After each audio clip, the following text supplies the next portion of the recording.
My name is Madeline Harper, 30 years old, and finally content with the life I rebuilt after devastating betrayal. Standing at my father's funeral, I never expected to see Rebecca strutting in with James, my ex-fiancé, flashing diamonds and a smug smile. "Poor you, still alone." "And I'm bathing in luxury," she whispered, thinking she had won. I simply smiled and said, "Meet my husband." The look on her face when she realized who Matthew was priceless. Before I dive into my story, let me know where you're watching from in the comments below. Hit that subscribe button and like this video if you've ever had to face someone who tried to destroy you but found strength instead. Rebecca and I grew up as close as sisters could be. At least that's what I thought. 2 years apart, we shared clothes, secrets, and dreams. Our childhood home in suburban Connecticut was filled with memories of us building forts, putting on plays for our parents, and whispering stories late into the night. But beneath that facade of sisterly love ran a current of competition I was too naive to recognize. While I admired her boldness, Rebecca coveted what I had. When I won a spelling bee in 4th grade, she tore my certificate. When I made the cheerleading squad in high school, she suddenly wanted to try out too. I always brushed it off as normal sibling rivalry, making excuses for her behavior, because that's what family does, right? Despite this undercurrent, we remained close through college. I studied marketing at Boston University, while she pursued fashion design at Parsons in New York.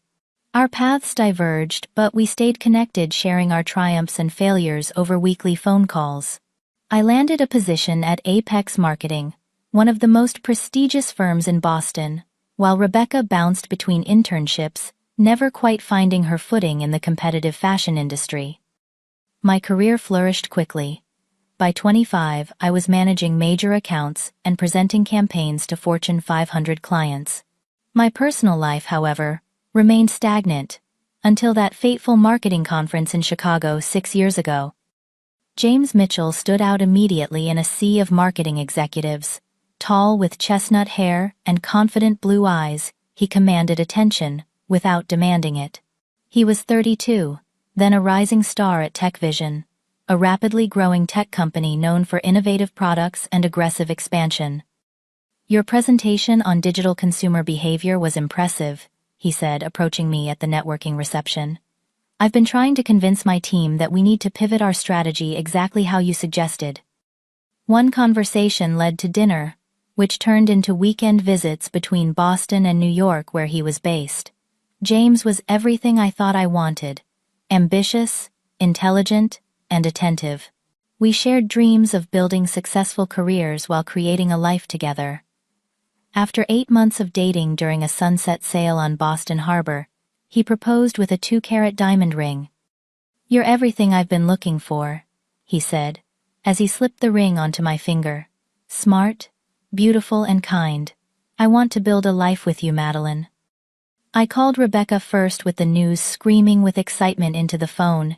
She squealed appropriately, but fell strangely silent when I asked her to be my maid of honor. "Of course," she finally said. "I wouldn't miss it for anything." The following months were a whirlwind of wedding planning. We set a date for June 15th, secured a picturesque venue in the Berkshires, and I found a stunning Vera Wang gown that made me feel like royalty.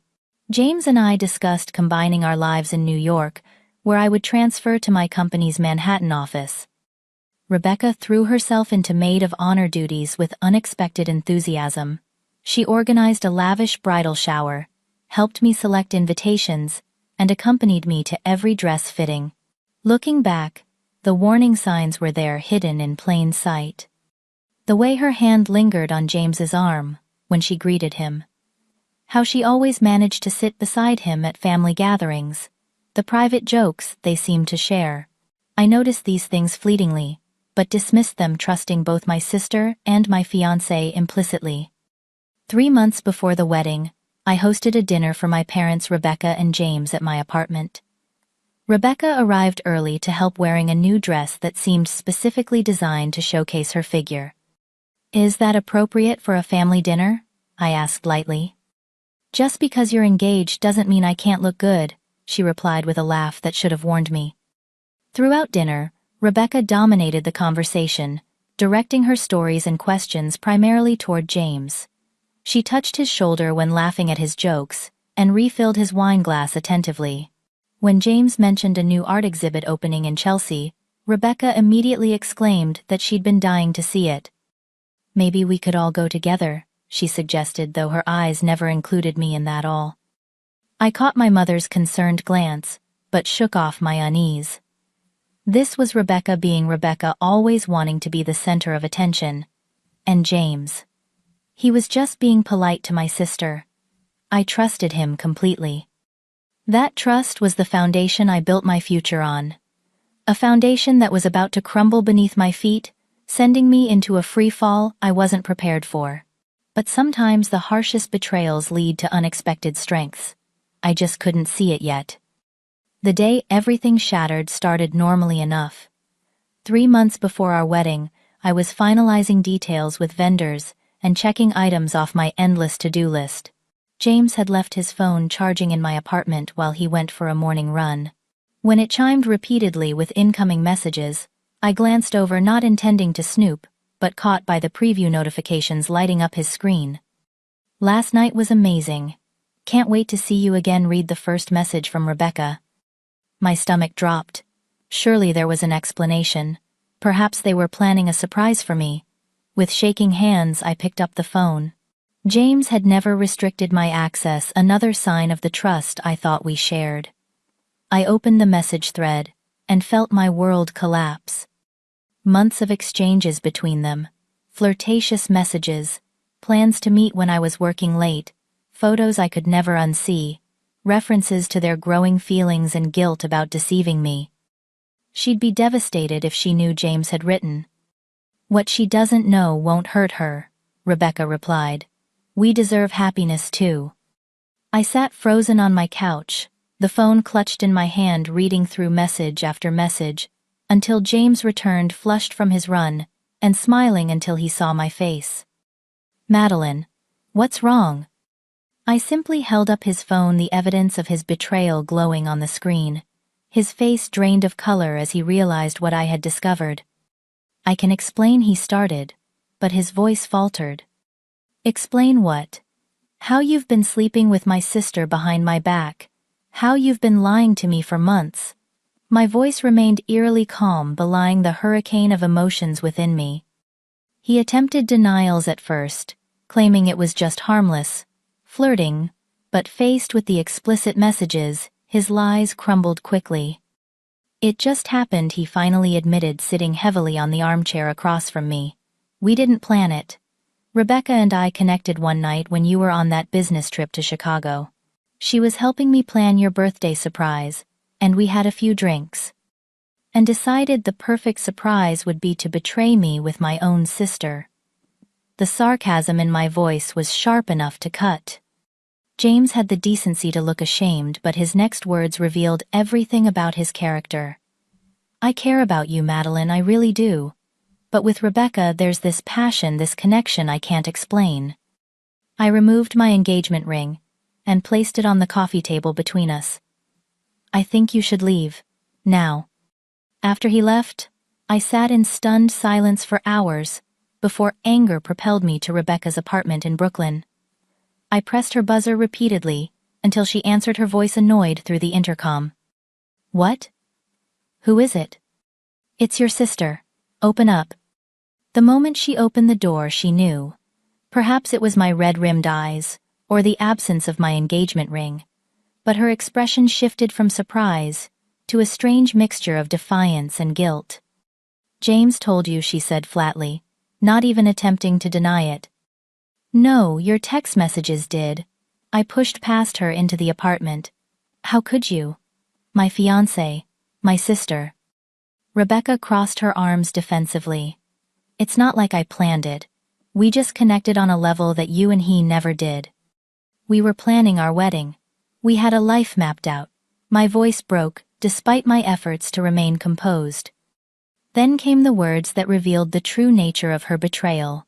With a cold smile that didn't reach her eyes, Rebecca said, "You always got everything you wanted, Madeline. The grades, the career, the perfect fiancé. Now it's my turn. James and I are in love. Real love. Not the safe, boring relationship you had. The calculated cruelty of her words stunned me into silence. This wasn't an impulsive mistake or a moment of weakness. This was deliberate, a systematic undermining of my happiness born from years of resentment I hadn't fully recognized. The following weeks passed in a blur of pain and practical nightmares. Canceling a wedding 3 months before the date meant lost deposits, awkward phone calls to guests, and returning gifts that had already arrived. Each task was a fresh reminder of what I had lost. Explaining the situation to family and friends was excruciating. Some expressed outrage on my behalf, while others uncomfortably suggested that these things happen, and maybe it was for the best. A few even implied that perhaps I had been too focused on my career and neglected my relationship, somehow making James's betrayal understandable, if not justified. Most devastating was my father's response. While initially angry, he eventually adopted a life's too short for grudges attitude. "She's still your sister," he said during a difficult dinner at my parents' home. "Family has to stick together through everything." "Even when family is the one who betrays you?" I asked incredulously. He sighed, looking suddenly older. "People make mistakes, Madeline. Terrible ones sometimes. But forgiveness is part of life."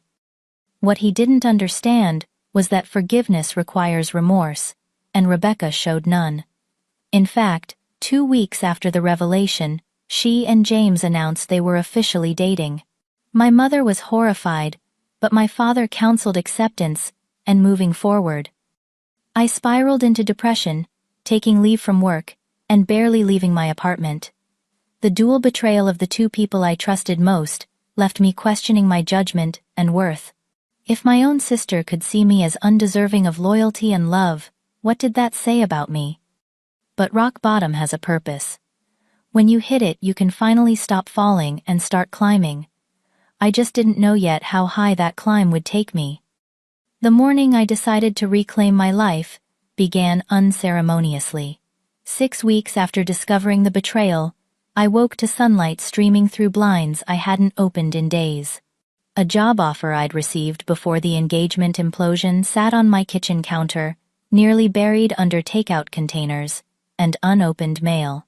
It was from Horizon Marketing in Seattle, practically across the country from my current shattered life. I picked up the letter, rereading the enthusiastic offer to lead their digital marketing division. The deadline for acceptance had passed weeks ago, but something compelled me to call the number listed. "Actually, we haven't filled the position yet," said Diane, the HR director, after I explained my situation vaguely. "We were quite disappointed when we didn't hear back from you. If you're still interested, when could you start?" "How about 3 weeks from now?" I heard myself say, surprising, even myself with the decisiveness. That call became my turning point. I gave notice at my Boston apartment, arranged a transfer of my most essential belongings to Seattle, and informed my workplace of my departure. When my mother learned of my plans, she was distressed. "You're running away, Madeline. This won't solve anything." "I'm not running away," I corrected her. "I'm running towards something new. There's a difference." Seattle welcomed me with its characteristic rain and unexpected warmth from my new colleagues. I rented a modern apartment downtown, with views of Puget Sound, deliberately choosing a place that bore no resemblance to my Boston home. New city, new home, new beginning.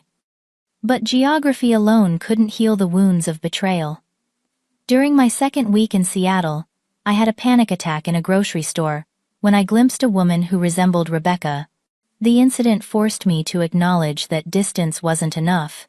I needed to actively process what had happened. I found Dr. Carolyn Thompson, a therapist specializing in trauma and betrayal. Our weekly sessions became anchors in my new life.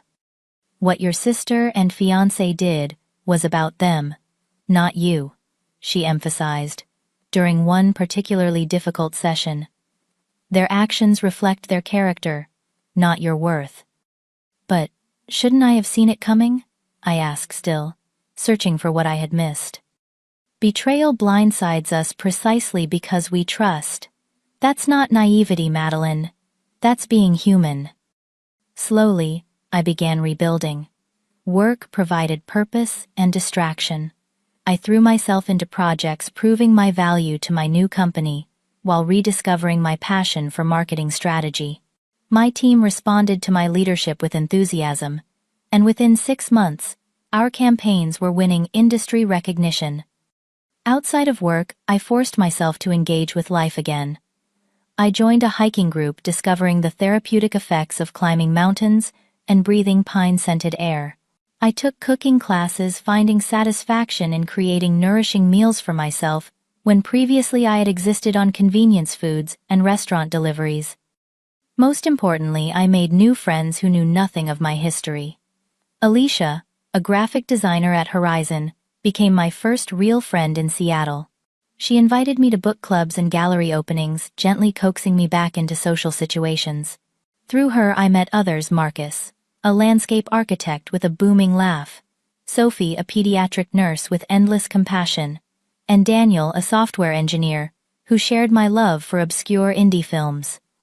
They became my chosen family, providing support without the complicated history of my biological one.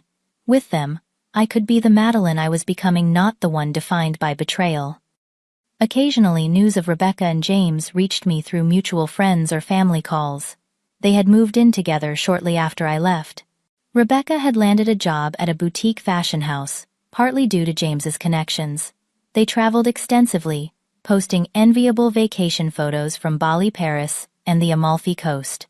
From the outside, their life looked picture perfect. My mother, trying to be sensitive, rarely mentioned them, but my father regularly updated me on your sister's life, as though maintaining this connection would somehow preserve our fractured family. Rebecca and James just bought a condo in Tribeca, he mentioned during one call. Really beautiful place. You should see it sometime. Dad, I'm not going to visit their home, I replied, trying to keep frustration from my voice. She's still your sister, Madeline. At some point you'll need to move past this. These conversations left me feeling gaslit, as though my continued hurt was a personal failing, rather than a natural response to profound betrayal. But therapy had given me tools to process these feelings, without being overwhelmed by them. 18 months after moving to Seattle, I realized something had shifted within me. I no longer tensed when seeing happy couples. I could hear Rebecca's name without an immediate stab of pain. The betrayal would always be part of my story, but it was no longer the defining chapter. One evening, after a particularly successful campaign launch, I walked along the waterfront, watching the sunset paint the sky in spectacular oranges and pinks. For the first time in nearly 2 years, I felt genuinely happy, not just distracted from pain. The realization brought tears to my eyes, but they were tears of release, not sorrow. My phone buzzed with a text from Alicia: celebration dinner at Canlis tomorrow. The whole gang's coming. You in? I typed back. Absolutely. Wouldn't miss it. I was ready to not just exist, but live again. And that openness to life was about to lead me to someone who would help me understand why everything had to fall apart before it could be rebuilt stronger than before. 3 years after the betrayal, my life in Seattle had found its rhythm. I had been promoted to Director of Digital Strategy at Horizon Marketing, leading a team of 15 talented professionals. My friendships had deepened, and I had even cautiously dated a few men, though nothing progressed beyond a handful of pleasant but ultimately forgettable evenings. Then came the Robinson Tech account, a major corporation looking to revamp their entire marketing strategy. Securing this client would put Horizon on the map nationally, and represented months of preparation and pitch development. The CEO is notoriously demanding, warned my boss Gerald as we prepared for the final presentation. Matthew Taylor built Robinson Tech from nothing, and has rejected every major marketing firm they've met with. He's brilliant but particular. Don't take it personally if he passes.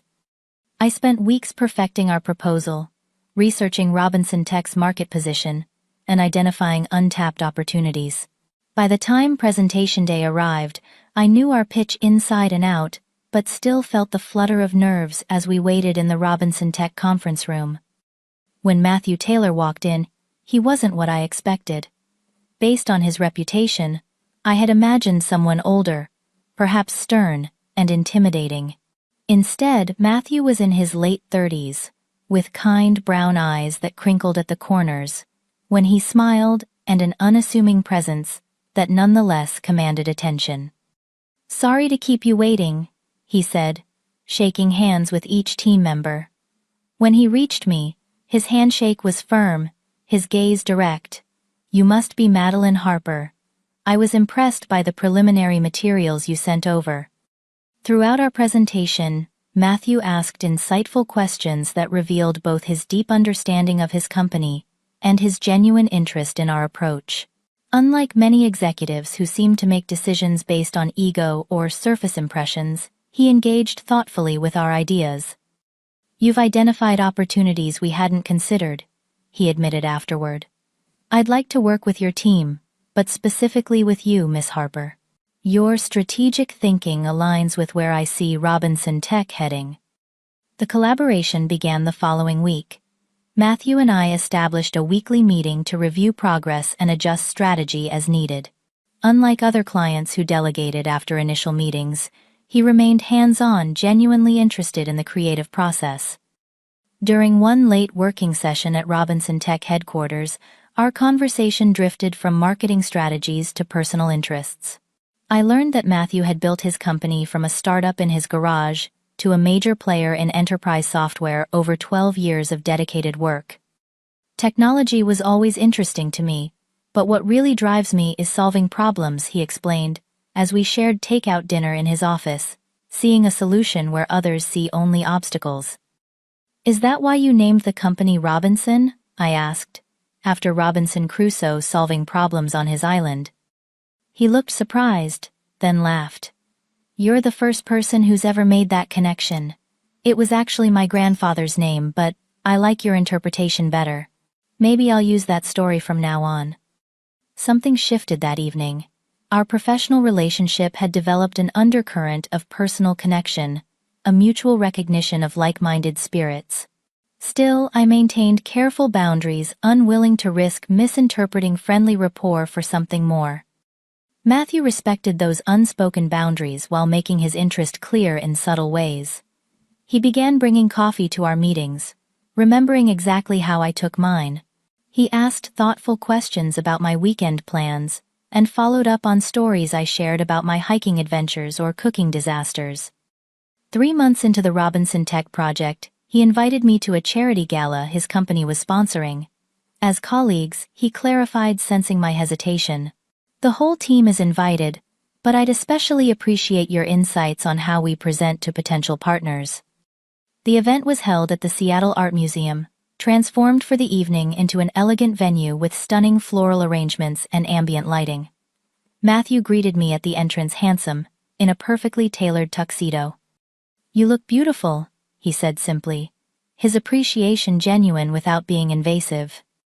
Throughout the evening, I observed Matthew in his element, gracious with employees at all levels, generous with the charity organizers, and completely lacking the arrogance that often accompanied success. When a waiter accidentally spilled water on his sleeve, Matthew helped the mortified young man clean up the mess quietly, assuring him it was no problem. "You're not what I expected," I admitted during a quiet moment on the museum's terrace, the Seattle skyline glittering before us. "What did you expect?" "I don't know. Someone more." I searched for the right word. "Full of himself," Matthew suggested with a self-deprecating smile. "Maybe. Success changes people, usually not for the better." "My mother would agree with you," he said. "She reminds me regularly that I put my pants on one leg at a time just like everyone else." As the evening drew to a close, Matthew walked me to my car. The air between us had changed, charged with unspoken possibility. "I've enjoyed working with you, Madeline," he said. "But I'd like to get to know you outside of work if you're open to that." The familiar fear rose within me, memories of James and his betrayal flashing through my mind. Matthew seemed to sense my hesitation. "Just dinner," he added gently. No pressure, no expectations. Just two people getting to know each other better. I took a deep breath. I should be honest with you. My last relationship ended badly, and I'm still cautious about getting involved with someone. I appreciate your honesty. For what it's worth, I respect caution. It usually means someone values themselves enough to be careful with their heart. He handed me his card with his personal number written on the back. The ball's in your court. If you decide you'd like to have dinner sometime, just let me know. It took me 2 weeks to call him. 2 weeks of internal debate and conversations with my therapist about healthy risk-taking versus self-protection. You can't avoid connection forever, because one person betrayed you, Dr. Thompson pointed out. That gives them power over your future. Our first date was at a small Italian restaurant overlooking Lake Union. With work no longer our focus, we discovered shared interests in historical documentaries, mystery novels, and terrible science fiction movies that were so bad they became good again. My college roommate and I had a tradition, Matthew explained, laughing. Every finals week we'd watch the worst sci-fi movie we could find as stress relief. Nothing puts academic pressure in perspective like watching aliens with visible zipper lines in their costumes. As weeks turned into months, Matthew proved himself trustworthy in countless small ways. He called when he said he would. He remembered details from our conversations. He respected my need for independence and never pushed for more than I was ready to give. When I finally told him about James and Rebecca 6 months into our relationship, he listened without interruption, holding my hand across his dining table. I understand now why trust doesn't come easily to you, he said when I finished. Thank you for sharing that with me. It couldn't have been easy. It still affects me, I admitted. Sometimes I worry I'm looking for signs of betrayal that aren't there. Then we'll take things at whatever pace feels right for you, he replied. I'm not going anywhere, Madeline. And he didn't. Matthew became my partner in the truest sense of the word, someone who stood beside me rather than trying to stand in front of or behind me. With him, I learned that real love wasn't about grand gestures or intense passion that burned quickly. It was about consistent presence, mutual respect, and a deep friendship that formed the foundation for everything else.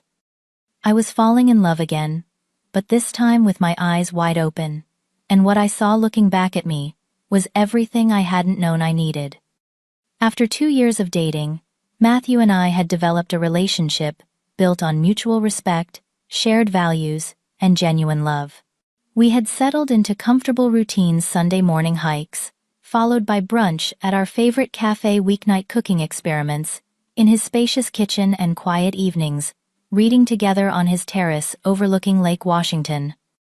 I had maintained my apartment downtown, though I spent most nights at Matthew's house, a modern yet warm home in Madison Park. The arrangement gave me the independence I still cherished, while allowing us to build a life together. When Matthew proposed, it wasn't during a grand gesture or public spectacle. It was on an ordinary Tuesday evening, as we prepared dinner together, chopping vegetables side by side. I was thinking, he said casually, that life is better with you in it. Every day. And I was wondering if you might want to make that arrangement permanent. I looked up to find him holding a small velvet box, instead of the bell pepper he had been slicing. Inside was a simple but elegant emerald-cut diamond set in platinum. It's not the most romantic proposal, he continued when I remained silent in surprise. But I wanted it to be honest, like us. I love our everyday life together, Madeline. I want a lifetime of these ordinary moments that become extraordinary because we're sharing them. The ring was beautiful, but what moved me more was the thoughtfulness behind his choice. He hadn't tried to outdo James's proposal or ring. Instead, he had chosen something that reflected our relationship, straightforward, elegant, and genuine. But despite my love for Matthew, panic flared. Images of my canceled wedding, of James and Rebecca's betrayal, flooded my mind. Matthew noticed the shift immediately. Talk to me, he said, setting the ring box on the counter and taking my hands. Whatever you're thinking, we can figure it out together. I want to say yes, I admitted, my voice shaking slightly. But I'm scared. Last time, I planned a future with someone. I know, he said softly. And I'm not asking you to forget that happened, or pretend it didn't affect you. It's part of what made you the woman I fell in love with. He led me to the living room couch, the vegetables forgotten on the cutting board. We sat facing each other, still holding hands. I'm not James, he said simply. And this isn't that relationship. We've built something different, something stronger, because it's based on who we really are, not who we pretend to be. We talked for hours that night about fears and hopes, about what marriage meant to each of us, about the life we wanted to build together. By the time we returned to the kitchen to salvage our dinner preparations, I had said yes, and the ring fit perfectly on my finger. Unlike my first engagement, we planned a small, intimate ceremony. No grand venue in the Berkshires, no hundreds of guests, no elaborate princess gown. We married 6 months later on the shores of Lake Washington, with only 30 of our closest friends and family in attendance.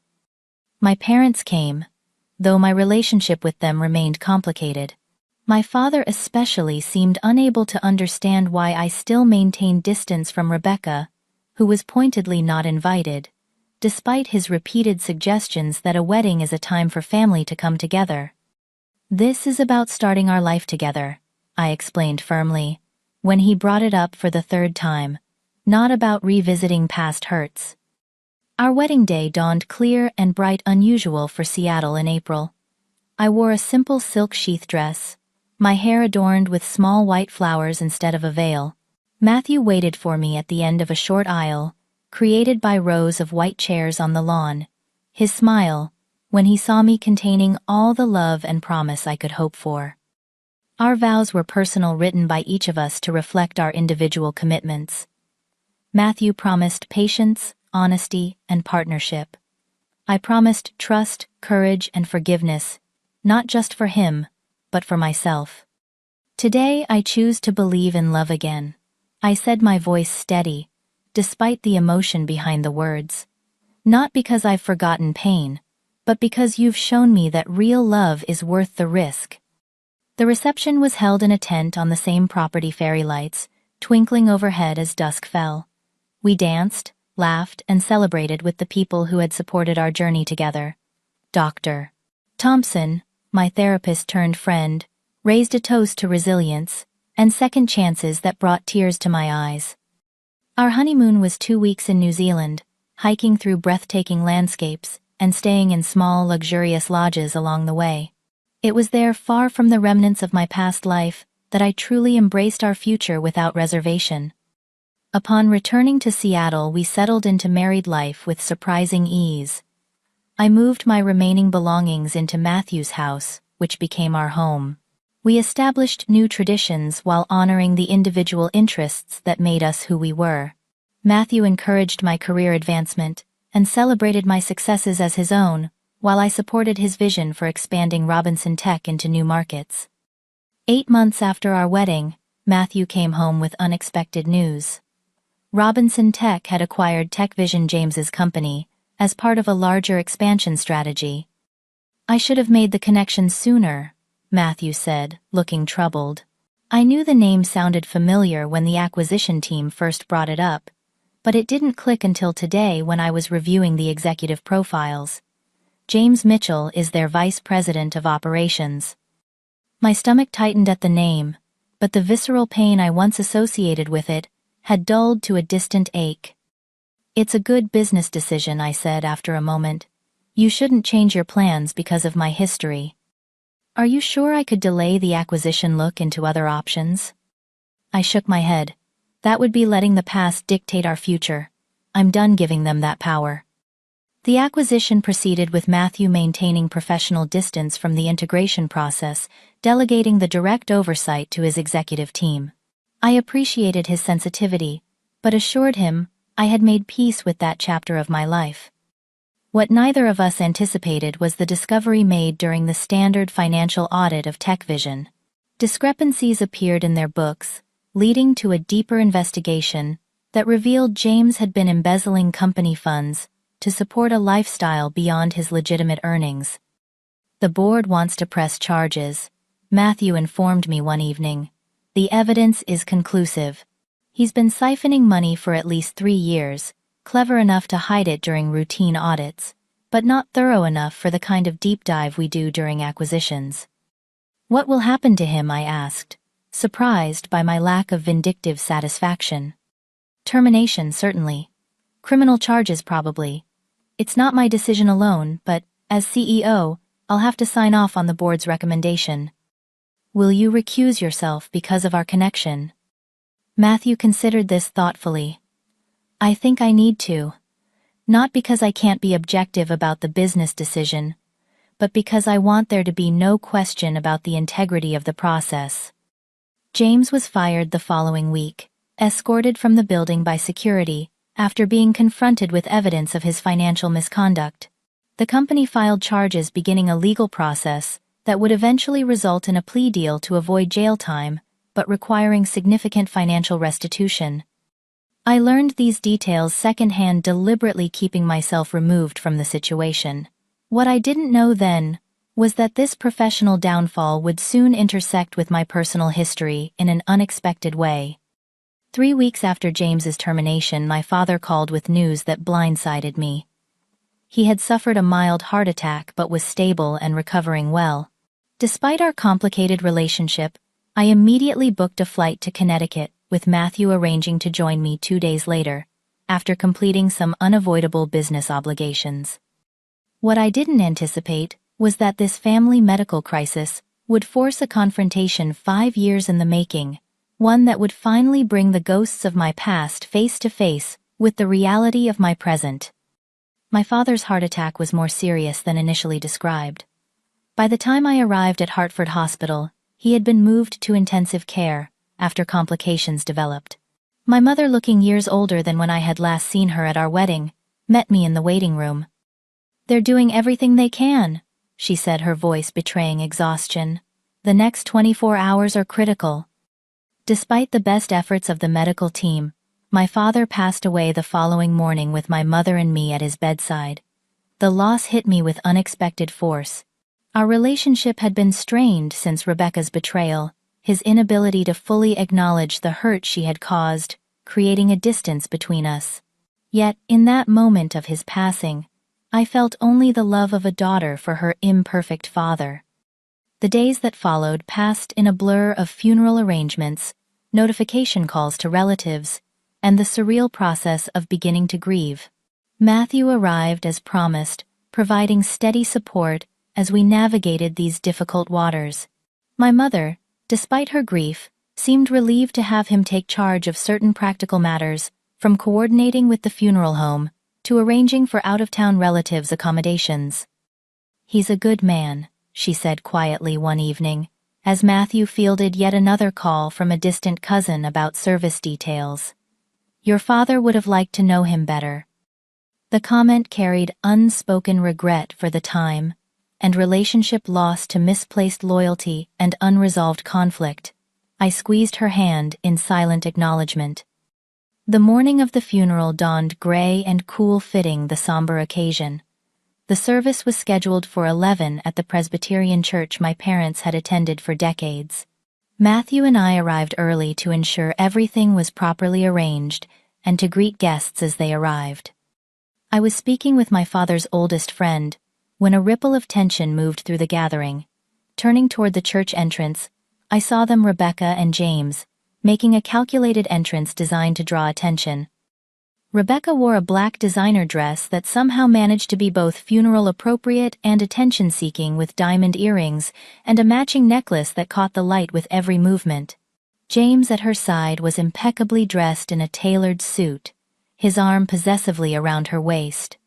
Despite recent professional disgrace, he projected confidence, chin lifted as though daring anyone to question his presence.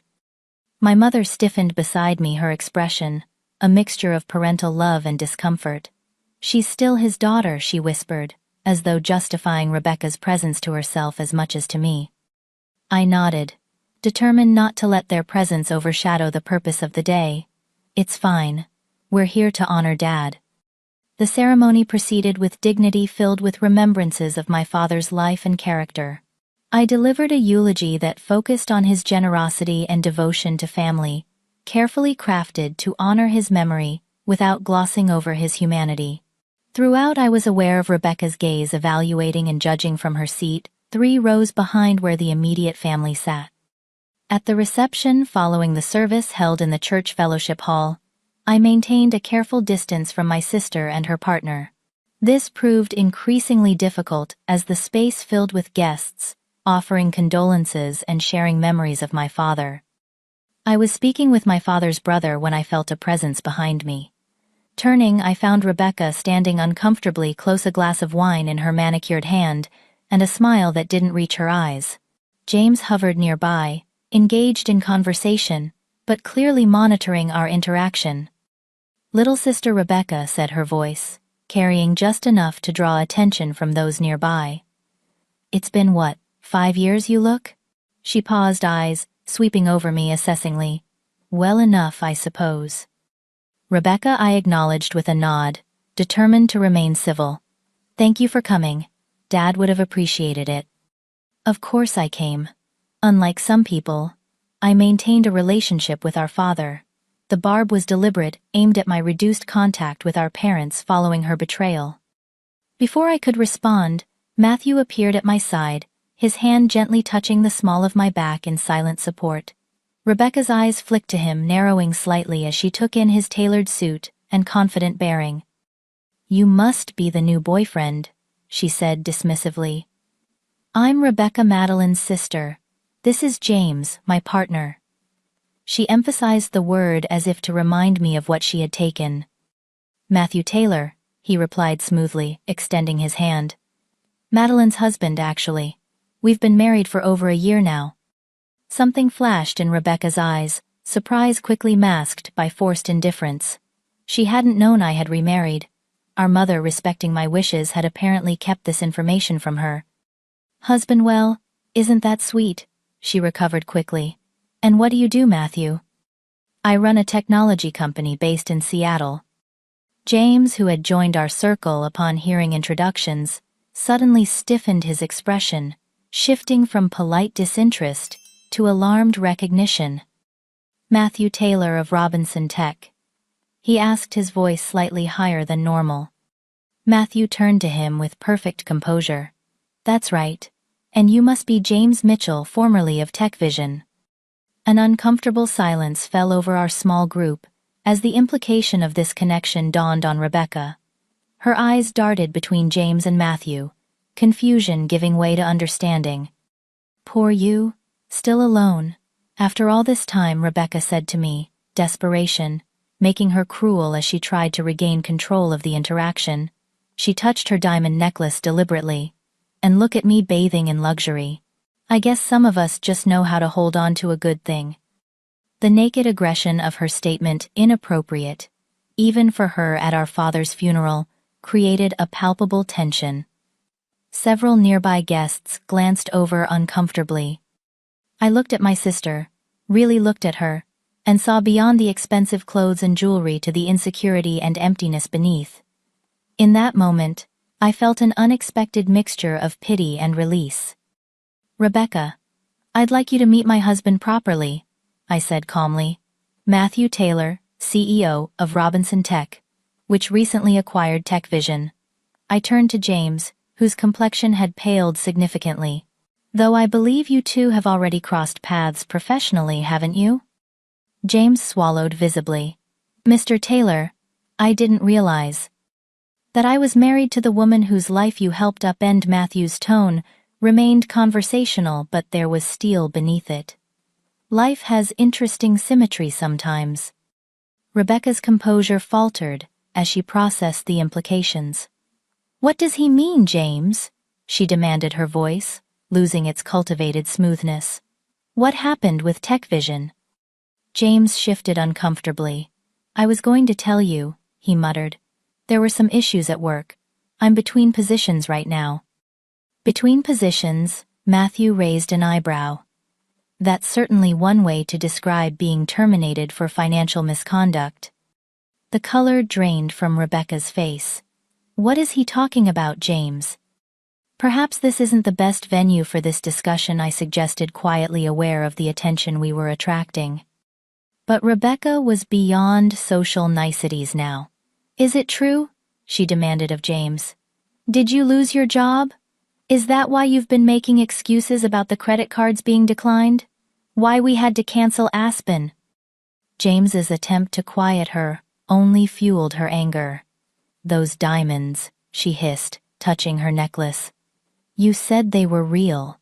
Are they even real, James? Rebecca, please, he muttered, glancing around at the growing audience. My mother approached, concern etched on her face. What's going on here? Nothing, Mom, I said gently. Rebecca and James were just leaving to discuss some private matters. Rebecca turned to me, fury and humiliation battling in her expression. For a moment I glimpsed the wounded little girl beneath the polished exterior, the sister, who had always felt second best, and had built her identity around taking what wasn't hers. This isn't over, she said. But the threat sounded hollow even to her own ears. Actually it is, I replied softly. It has been for a long time. I wish you well, Rebecca, I really do. As they left, Rebecca arguing with James in fierce whispers, my mother touched my arm. I'm sorry, she said simply, for everything. Your father wanted to believe family could overcome anything. He couldn't see that sometimes the harm comes from within the family itself. I hugged her, feeling a shift in our relationship, a new understanding, forming from shared grief and belated recognition. I know, Mom. I know he did his best with the tools he had. Matthew stood beside us, his presence, a reminder of the life I had built from the ashes of betrayal. In that moment, surrounded by the complicated tapestry of family loss and love, I understood that sometimes closure doesn't come in the form we expect. Sometimes it arrives unannounced in a church fellowship hall wearing diamonds that might not be real after all. After the confrontation at the funeral reception, Matthew and I retreated to a quiet corner of the church garden. The late afternoon sun cast long shadows across the carefully tended flower beds, a peaceful contrast to the emotional turbulence inside. Are you okay? Matthew asked, his hand warm and steady in mine. I considered the question carefully. Yes, I said finally. Better than I expected to be, actually. Seeing them together used to feel like having the air punched from my lungs. Today it just felt sad. Sad for them, not for me. Matthew nodded, understanding, without need for further explanation. This was one of the countless reasons I loved him, his ability to give space for my feelings without trying to fix or minimize them. I never wanted revenge. I continued watching a pair of chickadees flit between the branches of a nearby maple. But there's a certain symmetry to how things turned out, isn't there? Life has its own justice sometimes, he agreed. Though, I want to be clear that James's termination was purely business. The financial improprieties were serious and would have resulted in the same outcome, regardless of who he was. I know that, I assured him. You've always had integrity in everything you do. It's one of the reasons I fell in love with you. We sat in comfortable silence until my mother found us, her eyes red-rimmed but her expression calmer than it had been all day. Most of the guests have left, she said, settling onto the bench beside me. Just family and a few close friends still inside. How are you holding up? I asked, concerned. By the new lines grief had etched around her eyes. 1 minute at a time, she replied honestly. Your father wasn't perfect, Madeline, but he loved us all very much. He just never knew how to navigate the hurt between his daughters. I know, Mom. I've made peace with that. She hesitated, then added, Rebecca left. After quite a scene with James in the parking lot. I think perhaps I've been enabling her for too long, believing her version of events because it was easier than acknowledging the truth. This admission, however, tentative, was more than I had ever expected from my mother, who had always sought middle ground, even when there was none to be found. We can talk about all of that later, I said gently. Today is about Dad. We returned inside to find my aunts, uncles, and a few of my father's oldest friends sharing stories over coffee and the remains of the reception food. The atmosphere had lightened, somewhat grief, making space for fond remembrances and even occasional laughter. My father's brother David approached his resemblance to my dad, striking enough to cause a moment of disorientation. "Your eulogy was beautiful, Madeline," he said, embracing me. "Robert would have been proud. And he would have been glad to see you so happy," he added, nodding toward Matthew. "I always told him you'd find your way." "Were you close to my father-in-law?" Matthew asked. David smiled sadly. "We drifted apart in recent years, but we were inseparable as boys. I tried to talk to him about the situation with Rebecca, you know. Told him he was making a mistake by not acknowledging the harm done. But Rob always believed family harmony was the highest good, even if it meant papering over deep wounds."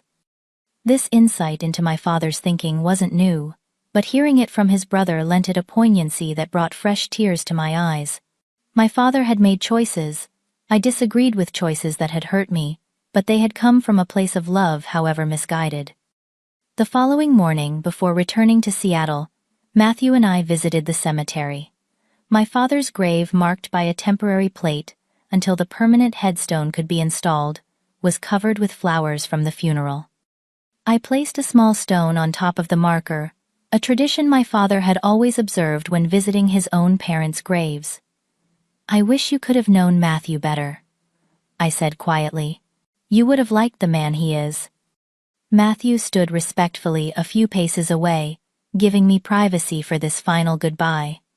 When I joined him, he asked, "Do you want to see if Rebecca is still in town? Try to talk things through."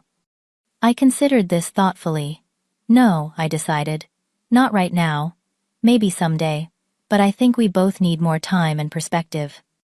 We were nearly at the cemetery gates when my phone buzzed with a text from Rebecca. "Can we meet before you leave town? Just us." I showed the message to Matthew, who squeezed my shoulder supportively. "Whatever you decide, I'm with you." After brief consideration, I replied, "The cafe, on Main Street, 30 minutes. Rebecca was already there when I arrived, seated at a corner table, with an untouched cappuccino before her. She had traded yesterday's dramatic funeral attire for jeans and a simple blouse, her face scrubbed of makeup, making her look younger and more vulnerable. "Thank you for coming," she said, as I sat across from her. "I wasn't sure you would." "I wasn't sure either," I admitted. An uncomfortable silence stretched between us, years of hurt and betrayal, creating a chasm too wide to bridge with small talk. "James and I broke up," she finally said, staring into her coffee. "Last night, after I found out he'd been lying about everything, the job, the money." She twisted her bare ring finger, where an engagement ring had been prominently displayed at the funeral. "The diamonds were cubic zirconia. The luxury apartment is mortgaged to the hilt. It was all a facade." I didn't know what response she wanted from me, so I simply waited. "I wanted you to think I had won," she continued, her voice small. "That taking James from you was worth it, because we were so happy, so successful. I needed to believe it myself." "Were you ever happy?" I asked, genuinely curious rather than accusatory. Rebecca considered this her expression thoughtful. "In the beginning, maybe. Or, I convinced myself we were. But James, he never looked at me the way Matthew looks at you. And deep down, I always knew what we did to you was unforgivable." "Why, Rebecca? I've never understood why my own sister would hurt me that way." She looked up, her eyes shining with unshed tears. "Because you were always enough, just as you were. Mom and Dad were so proud of you, your grades, your career, your sensible choices. I was the wild one. The one they worried about. The one who couldn't seem to get it right. And then you found James, and he was successful and handsome and clearly adored you. I just wanted to prove I could have that too. That I could take something that was yours and make it mine." The honesty of her answer, however, painful to hear, provided a kind of closure I hadn't realized I still needed. "I can't forgive you today," I said, after a long moment. "Maybe not for a very long time. But I don't hate you, Rebecca. I stopped hating you years ago. It took too much energy that I needed for rebuilding my life." "I understand," she nodded, wiping a tear that had escaped. For what it's worth, I'm sorry. Not just because everything fell apart, but because I hurt you. You didn't deserve that. We parted with an awkward half-hug, not friends, or even fully reconciled sisters, but perhaps no longer active enemies. It was a beginning, however small. Matthew was waiting at our hotel, respecting my wish to meet Rebecca alone.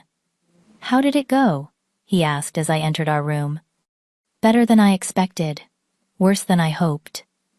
I sat beside him on the edge of the bed. "She apologized, actually. I think she meant it." "Do you think you'll ever reconcile completely?"